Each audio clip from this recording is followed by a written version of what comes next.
Hey, what's up? It's Saweetie. I'm chilling with Nick here at Hard Knocks TV. Make sure y'all tune in. I'ma pull up with that good. Pull up bougie in the hood. I'ma pull up with that good. Pull up bougie in the hood. Yeah, I'ma get You talk about being a boss woman. Mm-hmm. What is the definition of that to you? So what is a boss woman? I feel like she calls the shots. You know, she runs her shit. She knows her shit. And she's unstoppable. That's a boss woman to me. And I feel like I'm like that only because my mother's like that, my aunties are like that, my grandma is like that. So I have great role models. Like all of those women are iconic to me. What is success to you? There's two parts. It's financial stability and it's mental happiness. Because a lot of people, you know, can have all this money, but they're not happy. And you hear that all the time. And it's just like, I hope I never get like that. Because that's just, I mean, that has to feel so empty, you know? But I definitely feel like there's two parts. I feel like it's a mental thing and it's definitely a financial thing. How do you go about retaining that balance now that there are more accolades, there are more things, more money your way? Mm-hmm. It's easier to have balance when one's broke, right? Like, but when things start coming your way and there's opportunities and all this stuff comes, you know, I've seen it throughout the years. It's easy to get caught up in that wave and get caught up in like everybody just, you know, telling you yes. And how do you keep yourself grounded? Don't say yes to everything. That's how I keep myself grounded. And I think I learned that early because a lot of people don't know this, but I had a nervous breakdown. You know, once I got signed, I think I was saying yes to too many things. And I'm very thankful that happened because, like, I couldn't do that, like, before a show, you know? Because I learned that early, it taught me that I can't say yes to everything. And I feel like that's how you keep that balance. And you know, protect your energy. Mm-hmm. That's really important. I love the music industry because this is where my career is. But, you know, it's a lot. And going to the club, going to events, it can just be a lot to consume. So sometimes, you know, it goes back to, you know, you need to spend some time with yourself, recharge, and protect your energy because that's where I feel like that is one of the, you know, places where your happiness comes from. I love getting money. I'm a hustler. Like, I've always enjoyed getting money, but it goes back to, you know, not saying yes to everything. Me doing all these events, getting paid for it is not worth my health. I'm glad you brought up mental health because I feel like for a long time in hip hop, it was all about being indestructible, right? It was like the 50 Cent, like shot 9 times, but I'm still here. It's like, now I feel like we're starting to show vulnerability and we're starting to show that just because you're an artist and you're on these music videos and stuff's going on, it's like, we're all human beings at the end of the day. You know, we can all go through depression, we can all go through anxiety, we can all go through that.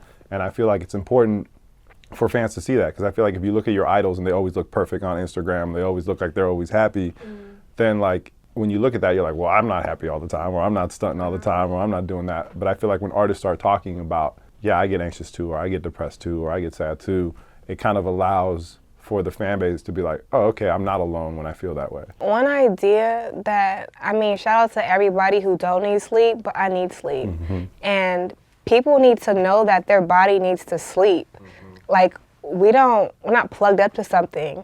We're literally like our own organ where, you know, we need to sleep. Mm-hmm. And I had that mentality for a long time. Like, oh, I don't need sleep. But I was getting like 2 to 3 hours of sleep, sometimes not sleeping at all, and I'm like, oh, I'm hustling, I'm grinding, and it's just like, no, boo, you having nervous breakdowns.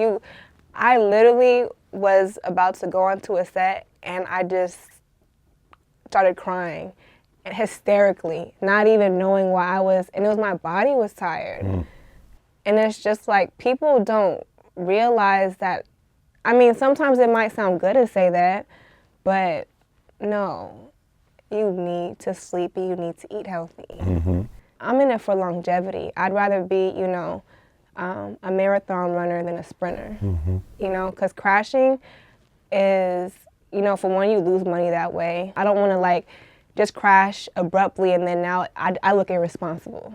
So that's what I gotta say about that. Make sure y'all go to sleep. It's a real thing though. You look at somebody like Diddy and he's like, yo, I don't ever sleep. I like that. I'm like, yo, like, I don't know how you do it because after a while I get burned out. Like I used to be like, I think it's that hustler mentality. It's like, oh, I'm going to outwork everyone. I'm going to put in the late hours. But at some point it catches up to you and it's like, you're like, damn, what's going on? It's like, You know, yeah, he might be one of his kind. So I'm not like that. Yeah. So for people who are like me, like I need my sleep, I need my beauty sleep, you feel me? Like I need to recharge. That's exactly it. Like our body needs to recharge. Can you put me in that moment for a second? You're about to go on stage. You said you just started crying all of a sudden. What do you do at that moment? Do you like take time and like? So it was two things. I had to, I wasn't sleeping, I wasn't eating because I didn't have time to eat. And then when I'd eat, like my stomach had got so small, so I was only eating one meal a day. So I was getting full really fast. I had to write a rap and learn it in like one night because I didn't have time to write it. So when I finally did have the time, it was the night before. So not only was I lacking sleep, I had to memorize something and I had to perform it. So it was a lot of anxiety and stress. And I think it was a very vulnerable, moment for me.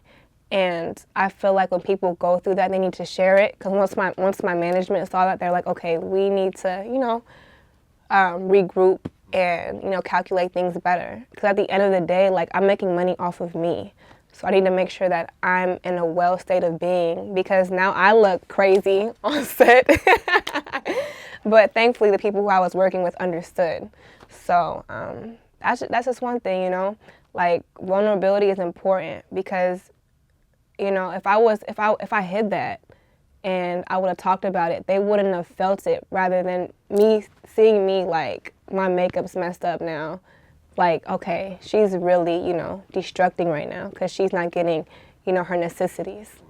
So I think that's important. I had a similar conversation with a rapper named Logic, who's a close friend of mine. And he went through a moment of anxiety and he called me and he was like, I don't think I could keep performing. So he ended up canceling his whole European tour at the moment.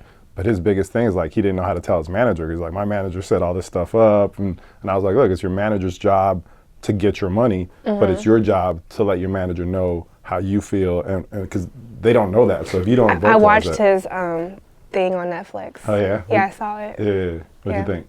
It was great, and I'm glad he shared that because I was able to connect and relate as an artist.